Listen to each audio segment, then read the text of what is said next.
Police downsize their search for Parker. And if the investigation leads to another area that we ought to be searching, of course we will. With hope he can still be found.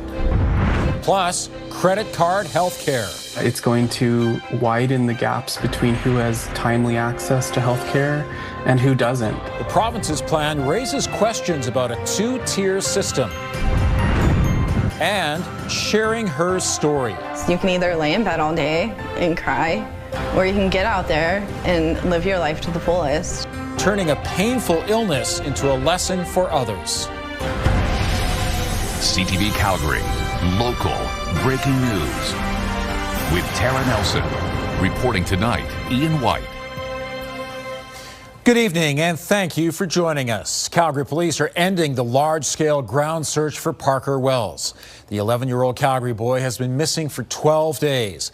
And even though the search has been exhaustive, police are not giving up hope. Tommy Osborne joins us with details.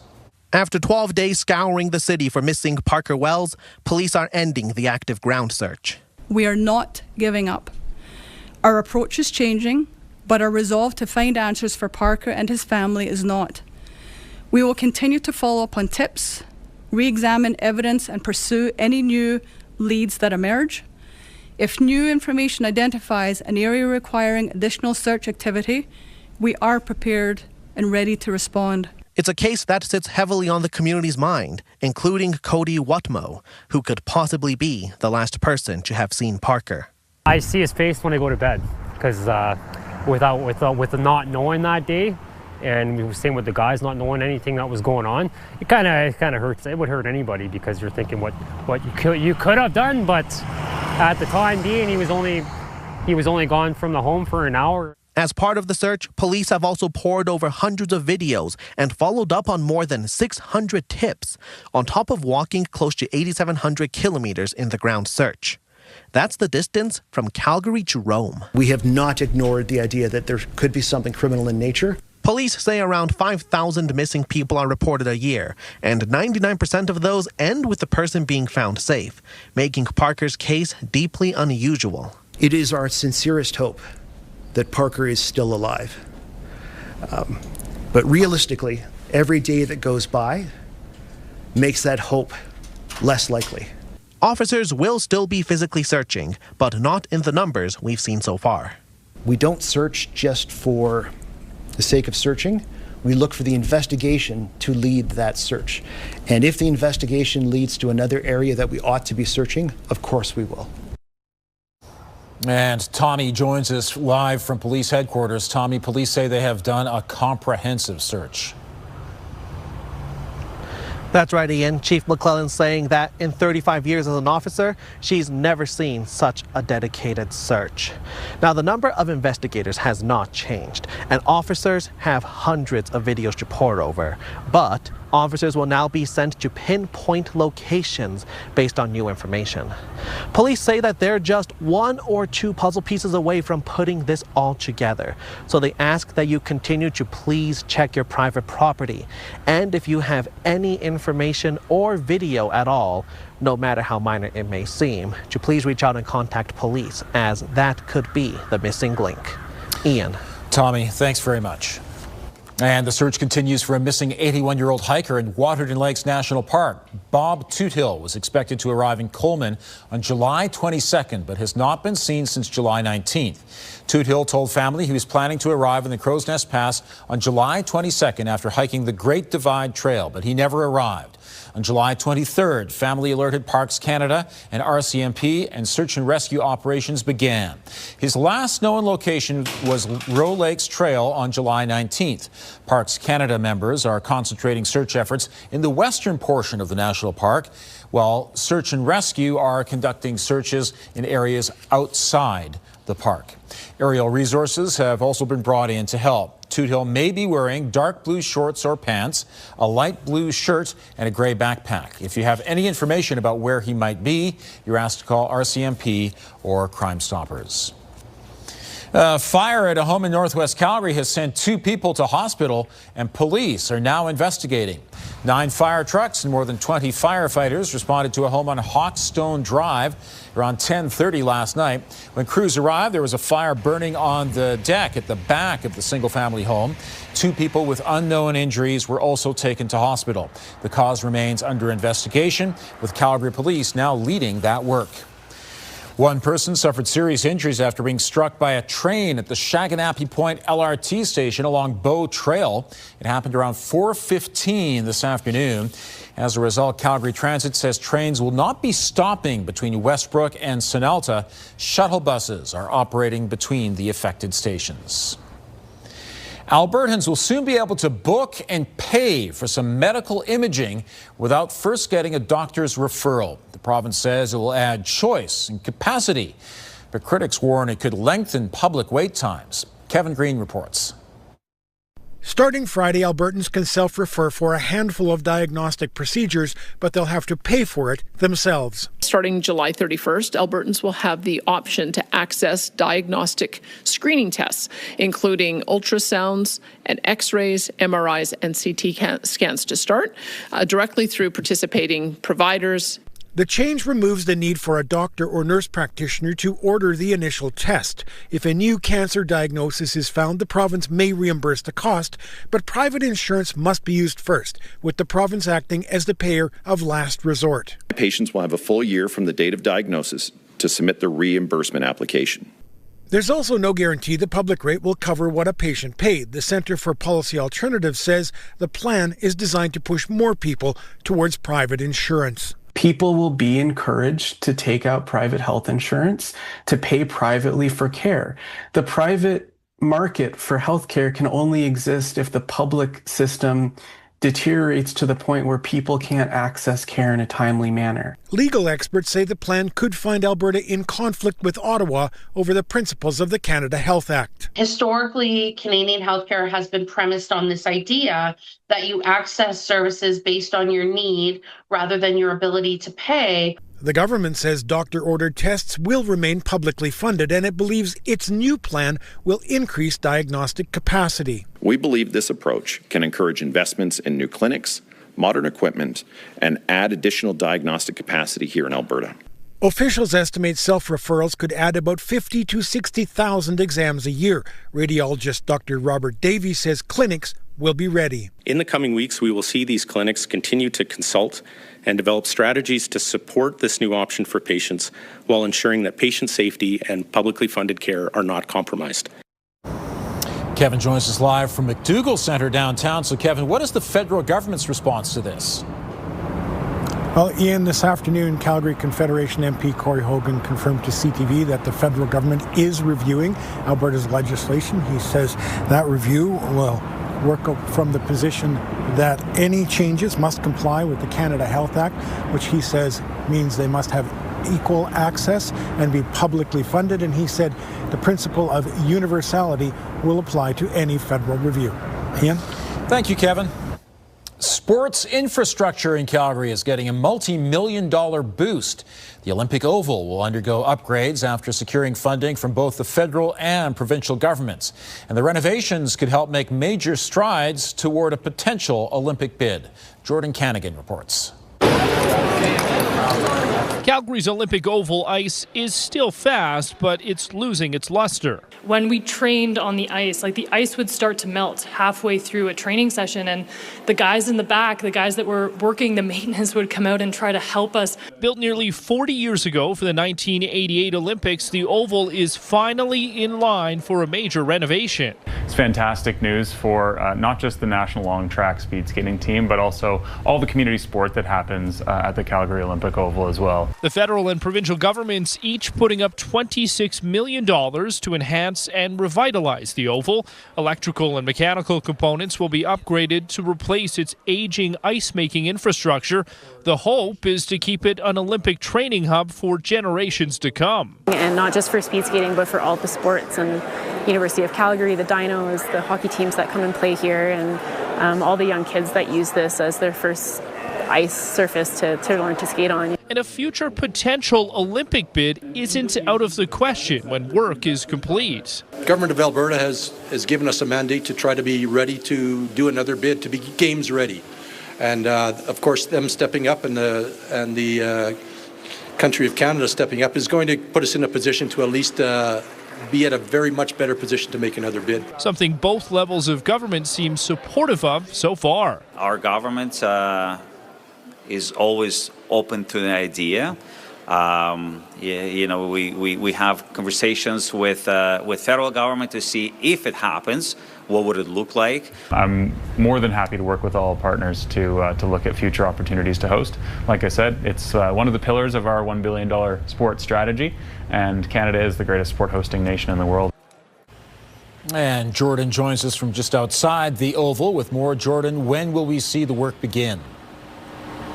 Ian, some of that early upgrade work could start next summer, but the bulk of that construction won't actually begin until January of 2028. The Oval will have to be shut for about 9 months while that work is underway, and officials here say they are already working on interim training plans for all of the athletes while that work is ongoing. Now, that was not the only federal funding announcement today. The Fed's also putting nearly $8 million towards upgrading the half-pipe at Wind Sports and the Ski Cross Training Center at Nikiska as well. Ian? Thanks, Jordan. The new Ivers Strong Bridge is open to traffic. This morning, the new lanes opened over the Bow River in the southeast. All traffic has been switched to the new bridge while rehabilitation work happens on the old bridge. Once that work is complete, northbound lanes will use the old bridge and southbound traffic will use the new one. Both structures will have 4 lanes in each direction. According to provincial data, up to 180,000 vehicles travel on Deerfoot Trail every day. Water levels at Chestermere Lake are getting back to normal after the canal that feeds it was closed Friday due to an oil spill. Residents say there was a noticeable drop in the canal and the lake's water levels over the weekend. The hydrocarbon spill was detected upstream within the region's irrigation canal system and was traced back to the City of Calgary's stormwater system. As a precaution, inflows to Chestermere Lake were temporarily shut down for containment and cleanup while outflows remained open. Water levels are expected to be back to normal soon. Danielle joins us now with a first look at the weather. Interesting weather situation in that there's no heat warning in Calgary, but there is just about everywhere around it. Exactly, Ian. So yes, no heat warning and no severe thunderstorm watch in Calgary. So it's this little bubble right here. In Calgary, we're still looking at hot weather, as you know by today, but it will be more reasonable heat in comparison to other communities. So Bragg Creek over to Priddis, Okotoks, up over to Chestermere, Strathmore, over to Brooks, Medicine Hat, Lethbridge included in the heat warning. So we're looking at extensive heat getting into the mid-30s and even high 30s for a lot of these communities in the coming days. There also is an air quality warning in place for the far southeast corner for most and many berries. It should be improving tomorrow. And there's still a severe thunderstorm watch from Airdrie and up. Coronation, though, it's all to the north of Coronation now, where in white they have a tornado watch in place. All right, quickly, what's going on in Calgary? 27 degrees, lots of sunshine. Our high was 28. And tomorrow you are looking at a high of 30 degrees with air quality health index at low to moderate, and it will be a little windy in the afternoon. Thank you, Danielle. A Calgary woman has turned her illness into an opportunity to educate people. Still to come, she's enduring intense pain, but still finds a way to let others know what it's like on her YouTube channel. And so much for a fun concert weekend in Edmonton. Post Malone had some help from Mother Nature in canceling his show. Edmonton found itself in the path of a severe thunderstorm on Saturday night and made for several anxious moments for those at the Post Malone concert at Commonwealth Stadium. Yeah, it was scary, and I was more scared for them. We thought we were protected, but we weren't. Those winds were so crazy. Things were flying in. The storm forced the stoppage and eventually the cancellation of Post Malone's show.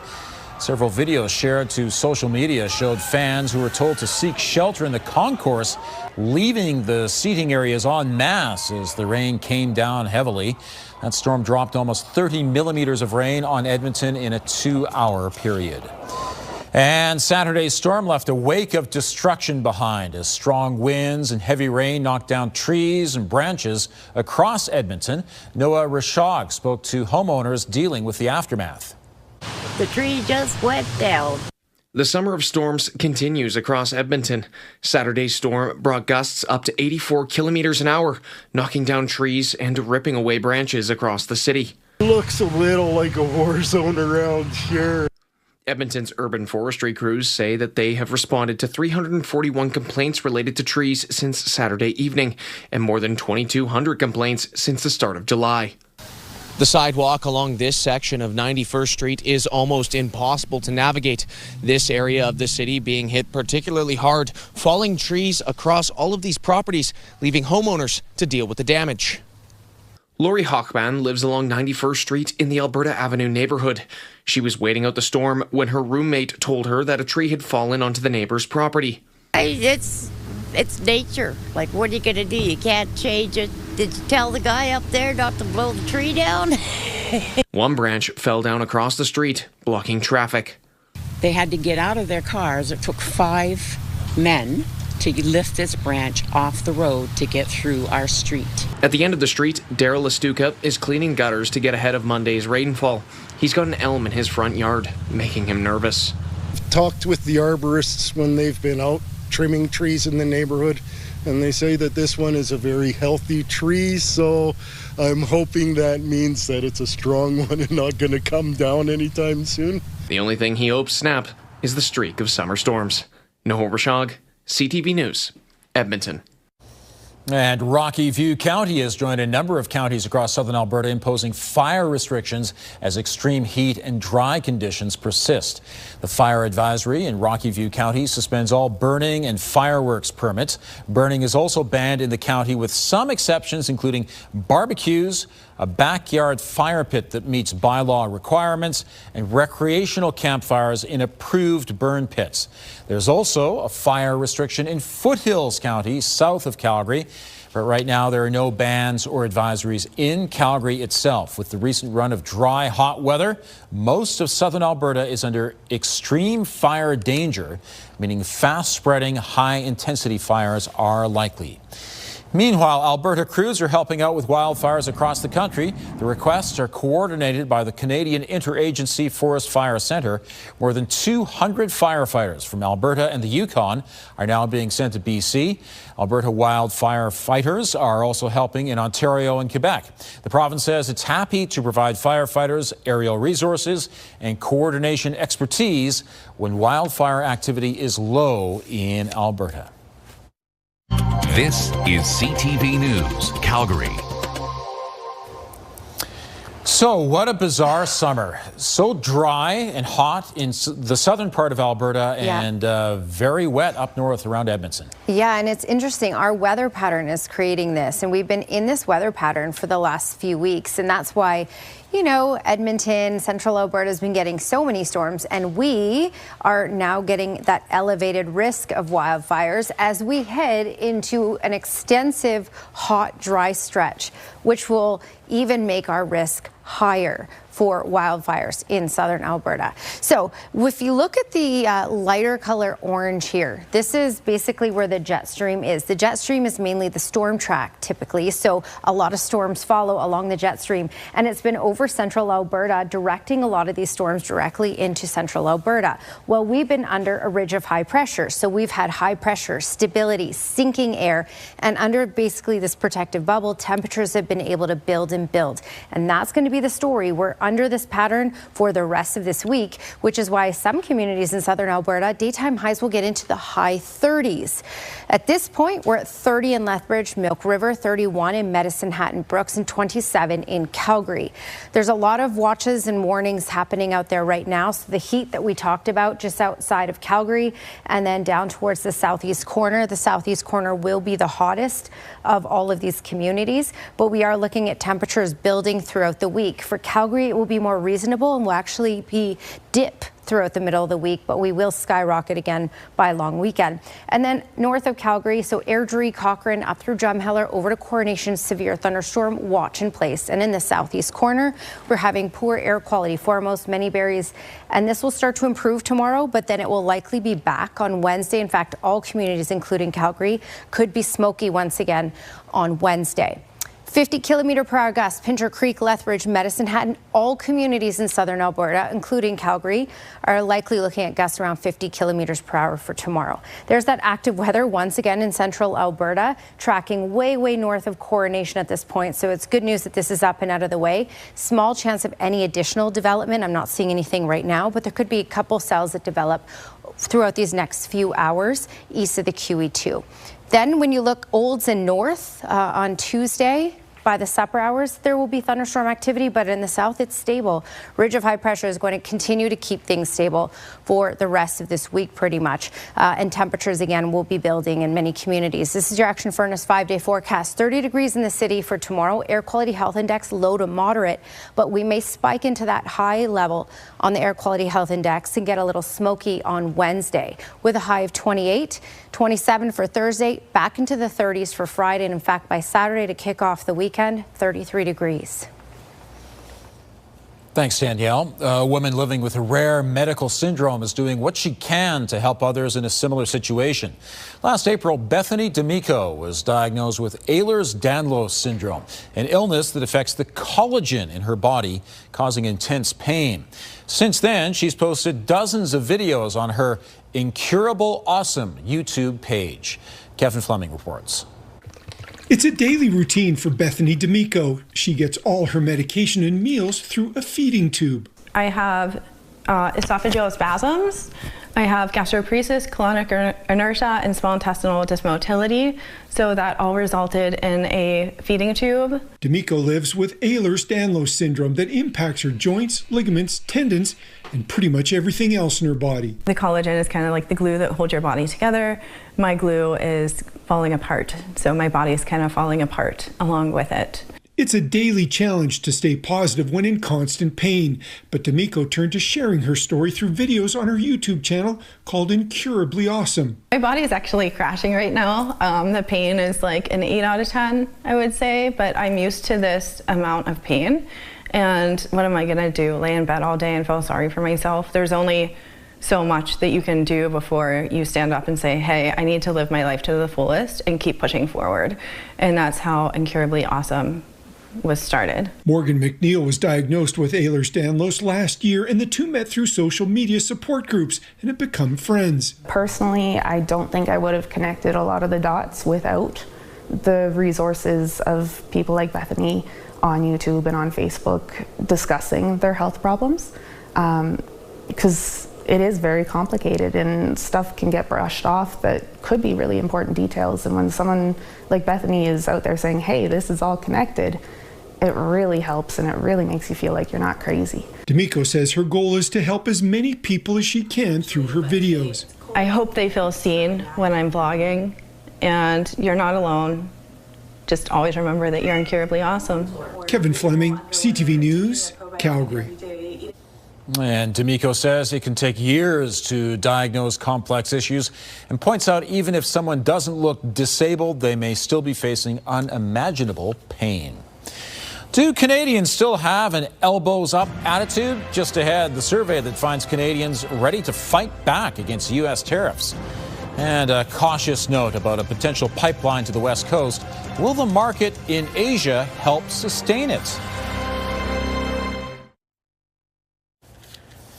The Gordie Howe International Bridge is officially open, with vehicles crossing between Windsor and Detroit.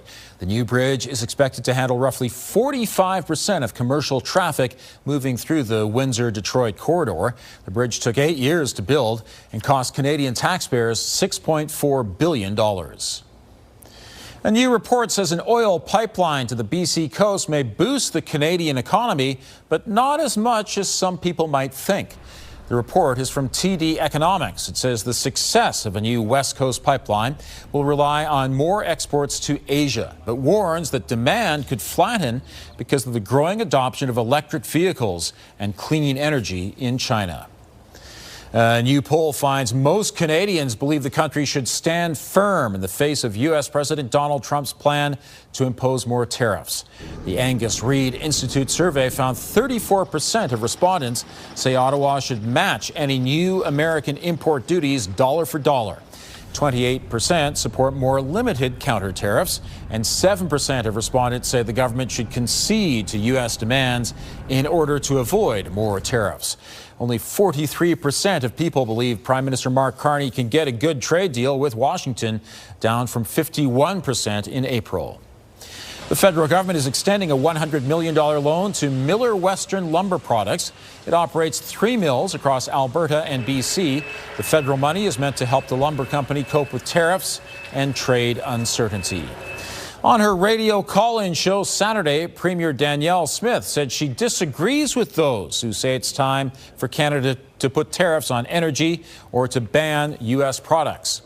Smith believes Canada is winning the PR war as American politicians come up here, learn our stories, and take that knowledge back to the U.S. and advocate to end the tariffs.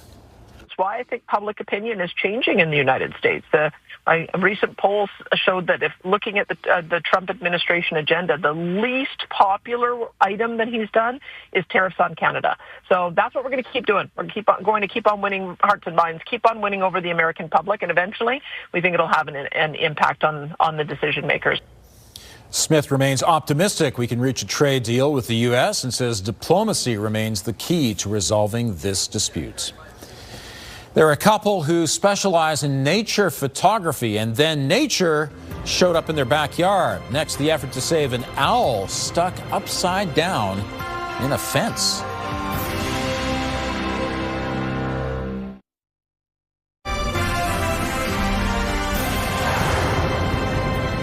A couple in BC discovered a wild animal stuck hanging upside down on their fence, and what followed was a race to save a majestic visitor. Adam Sawatsky reports. When she first noticed something stuck on her fence, Kaylin Lindsay thought a neighbor's chicken had escaped, until she looked closer. I couldn't believe what I was seeing at first. I was pretty shocked. After Kaylin raced inside to wake up her fiancé, Maxwell Hone thought he was still dreaming. My hair was like kind of all in a rat's nest. I was still in my pajamas, and I came outside and I was like, whoa, oh my God. It was a great horned owl, likely stuck upside down after flying fast to catch a squirrel. Somehow, like a freak accident of both of her legs getting caught in between the fence posts, and then she just kind of hung there and was stuck. Maxwell rushed to rescue the owl, and after freeing her from the fence, placed the bird safely on the ground. I felt heartbreak for her. It's not every day that an owl gets stuck in a fence. While they waited for the wildlife hospital to open, the owl didn't move, except for what looked like shivers, so Maxwell gently cradled the bird in a towel. Try to give it some body heat, because if it had been there for several hours, the poor thing was probably pretty cold. Maxwell and Kaylin wondered if this was the same bird they'd seen around their neighborhood, who they'd named Floki, after the Marvel character who also had horns on his head, who they'd only observed as a predator before. Its instinct is to hunt squirrels and rabbits and things like that, but it's also, quite cute. A really heartfelt moment of getting to get so close to her. It was not unlike other experiences the couple had had with wild animals. Maxwell's an Emmy Award-winning nature filmmaker, and Kaylin captures the behind-the-scenes footage. But we never really have the chance to step in and rescue them, so it was a really great experience. Especially after they placed Floki in a box to keep her feeling safe during the drive to the animal hospital, where staff told them that after the bird was rehabilitated, she'd be released back into the forest behind their home. We share this land with feathered and the furry critters around us, so just look out for them when they're in need is really important. Adam Sawatsky, CTV News. Good for them. Yeah. Nice to see it ended nicely there. Right. Well, there are some milestone moments as a parent that are incredibly special. The trick is capturing them on video the second they happen. I didn't. Huh? We heard it, buddy.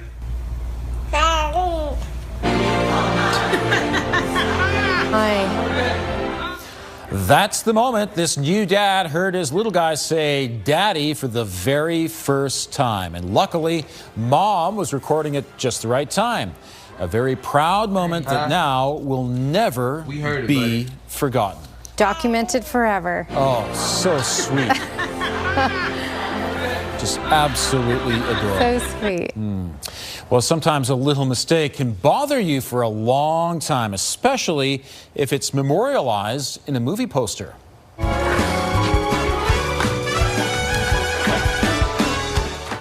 This is Ryan Gosling and Emma Stone in that dance sequence in La La Land. There's a moment where Gosling's hand dips down during the dance, and it has bugged him ever since. So to mark the 10th anniversary of the film, Gosling's error has been corrected on the movie poster. You see it there on the right, the new one. Okay. Now, Gosling and Stone truly are dancing in tandem. I feel like maybe a little too hard on himself. Maybe. Wouldn't have noticed. I tell you, it still remains one of my absolute favorite movies. Just wonderful. Cool movie. Well, summer brings plenty of musicians outdoors, some busking on the corner, others giving a mobile concert.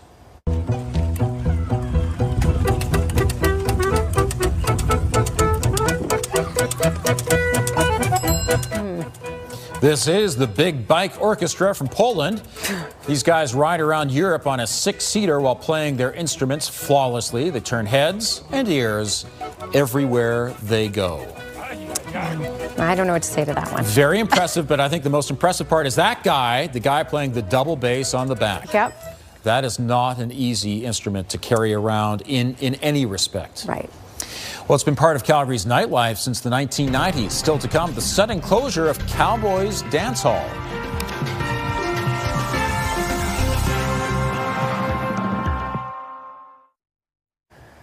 Skywatch weather camera, and in Calgary, well, it's been hot and sunny. That was our story yesterday, story today, story for the rest of the week. But we're going to have more reasonable heat in comparison to many other places because our temperatures are going to be around this range for much of this week. We will be in the 30s at times, though. 28 was our high, 27 is the current temperature, 23 is what's normal for this time of year. We're still sitting at 27 right now in the city, 31 in Brooks and Medicine Hat, and in the 30s for Lethbridge and Milk River. There's still the heat warning, of course, that's going to remain in place. Calgary's not under it, but Bragg Creek down to Okotoks, Chestermere, and you can see tracking all towards the southeast corner. This is a long stretch of heat with daytime highs in the 30s for 5 straight days. To the north, so Airdrie and up through Drumheller, Coronation, severe thunderstorm watch in place. And then in this corner south of Medicine Hat, foremost Manyberries, we have poor air quality there right now, but it should start to improve for tomorrow, so there's an air quality warning in place. Once again, with the jet stream driving all that active weather through central Alberta, earlier today, north of Coronation, there actually was a tornado watch in place, but now that active weather is off into Saskatchewan, where there are reports of a tornado near Meadow Lake, for example, and large size hail. Not here, though. We're stable. We're stable for the rest of the week. This is your 24-hour forecast brought to you by Action Furnace. Fixed Rider, it's free. And tomorrow will be a little hotter than today. Air quality health index will still range from low to moderate for these next 24 hours. The winds will pick up to 50 kilometers per hour, gusting out of the southwest tomorrow afternoon. And you're looking at a high of 30 degrees. Thanks, Danielle. Calgary police are ending the large-scale ground search for Parker Wells. The 11-year-old autistic Calgary boy has been missing for 12 days. Officers will still search, just not on the numbers we've seen. They will also focus on reviewing evidence and following tips. Police say over 1,000 people have been involved in the search for Parker. The province is making good on a promise to let Albertans pay privately for some diagnostic imaging tests without first seeing a doctor. Starting Friday, adults will be able to book MRIs, CT scans, ultrasounds, and x-rays without a referral from a doctor or nurse practitioner. Calgary's Olympic Oval will get a major facelift, with the federal and provincial governments each putting up $26 million to renovate it. Built for the 1988 Winter Olympics, the Oval has stood for nearly 40 years, but has been plagued by problems in its aging systems. Cadbury has recalled one of its products because of undeclared pistachio. The recall involves several of the company's Dairy Milk Oreo chocolate bars. Officials say people have reported allergic reactions after eating the products. The Canadian Food Inspection Agency says anyone who bought the chocolate bars should either throw them out or return them to the store for a refund. A food safety investigation is underway, and the recalled products are being pulled from store shelves. NVIDIA is working on a new round of deals worth more than $750 billion U.S. BNN Bloomberg's Mirella Fernandez has more. It's another example of what's called circular financing, when suppliers take stakes or finance companies that use its products. One partnership is with SK Hynix out of South Korea. It's worth $500 billion U.S. SK Hynix makes memory chips. NVIDIA is also reported to be providing $250 billion U.S. in funding for OpenAI to lease computing power. The concerns about one tech company financially backing another sent NVIDIA shares down today. Here are the closing numbers for the day. The Canadian dollar is down to $70.82 U.S. West Texas Intermediate down over $8 to $82 U.S. a barrel. Western Canadian Select is down to $70.17, and the TSX gained 199 points today. Those are your business headlines. I'm Marilla Fernandez. The Calgary Dance Hall is shutting down after 3 decades. Penny Lane Entertainment announcing on social media Cowboys Dance Hall is closing after 30 years. A reason wasn't given for the closure, but they say their focus will turn to growing the Cowboys Music Festival during Stampede Week, creating new events at Cowboys Park, and strengthening their partnership with the city.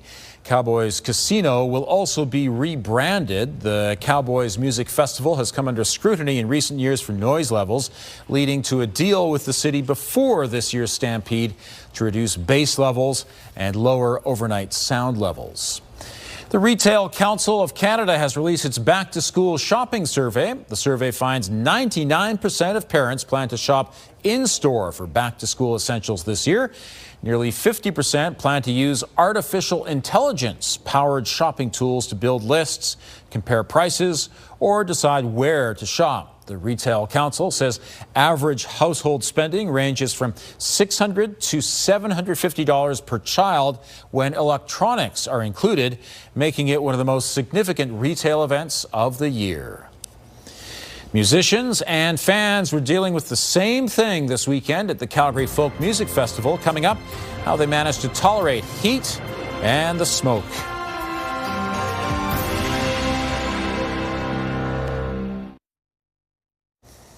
A 15-year-old wrestler from Calgary will be competing at the 2026 U17 World Championships. Starting today until August 2nd in Azerbaijan, 13 Canadian wrestlers will be competing against the world's best in their age group, one of whom is from Calgary, Maya Naker. She won the 2024 U15 Canadian Wrestling Championship and is hopeful to win on the world stage. To keep up with the tournament, the event will be streamed on the UWW Plus website. More than 50,000 people attended the 47th annual Calgary Folk Fest, despite the wildfire smoke and heat. The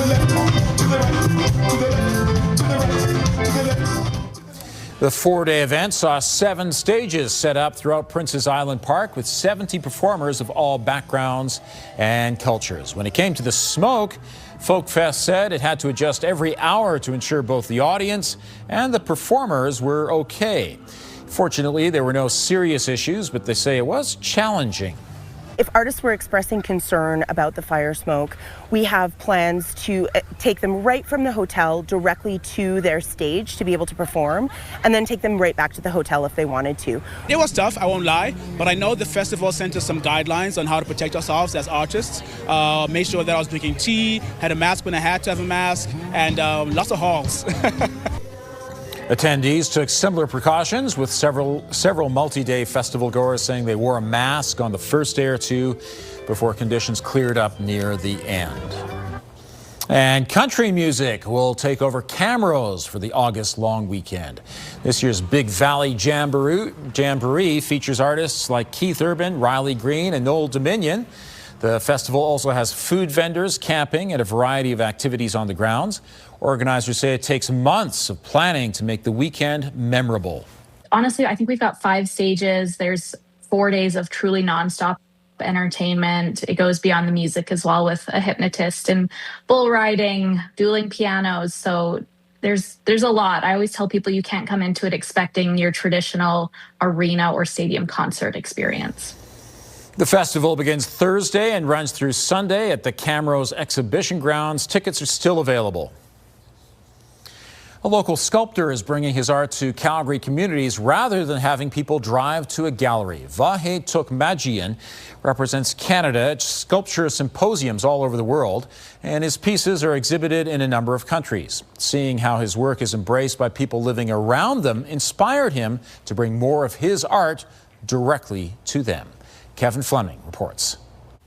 He has about a dozen pieces that he's bringing to Calgary communities, and Vahe Tokmajian says he was inspired after watching people interact with one of his public art pieces called Dance, installed at Unity Park on International Avenue in 2021. That's when I thought, oh, I should use this idea and, take the sculptures to the different communities. And I'm happy that Calgary Arts Development supported that idea. Many of the pieces he brings are smaller versions of larger installations he's created at sculpture symposiums all over the world. It was in France, La Bresse in France. The sculpture symposium came with a given topic, upside down world, and I came up with an idea of upside down logic. A person carrying a donkey instead of sitting a donkey. Tokmajian grew up in Armenia, and his father and brother are also sculptors. He likes to work with mediums like wood and stone, but also incorporating other materials like glass. I like stained glass because it gives a sense of color to work with. And I like now to combine all these materials to achieve a better, impression. Tokmajian has already hosted 2 pop-up galleries, and many visitors are experiencing original art for the first time. And he said, this is not a fun sculpture. I can't see sadness inside. I said, oh, how interesting. And I said, well, I'm so glad that it triggers interesting feelings in you, and you probably can't explain it right away, but you sensed it. Tokmajian welcomes feedback from people and says many times it's a perspective he's never thought of. Kevin Fleming, CTV News, Calgary. Certainly has some amazing work. Love his passion. Yeah. So looking at our work week forecast, pretty hot, especially hot if it turns out that way by Saturday. Yes, so the long weekend looks hotter than what we're getting during the work week, because during the work week it should be fairly reasonable. I mean, tomorrow 30, that's quite hot. Then we regulate a bit to 28 for Wednesday, 27 for Thursday. It may be a little smoky on Wednesday. We may bump up to that higher risk level of the air quality health index. Hard to tell after that. It's really hard to forecast smoke more than a couple days out. But yeah, Friday 30, 33 for Saturday. So your August long weekend's going to be toasty. Weather window brought to you by Lux Windows and Doors, crafting quality windows and doors for your style, budget, and Alberta's climate. And the famous Chris Ratzlaff storm chaser, he took this one last night. This is a beautiful sunset near Sylvan Lake. An amazing photo indeed. Very cool. All right, thanks very much. Thank you for joining us. Have a great night.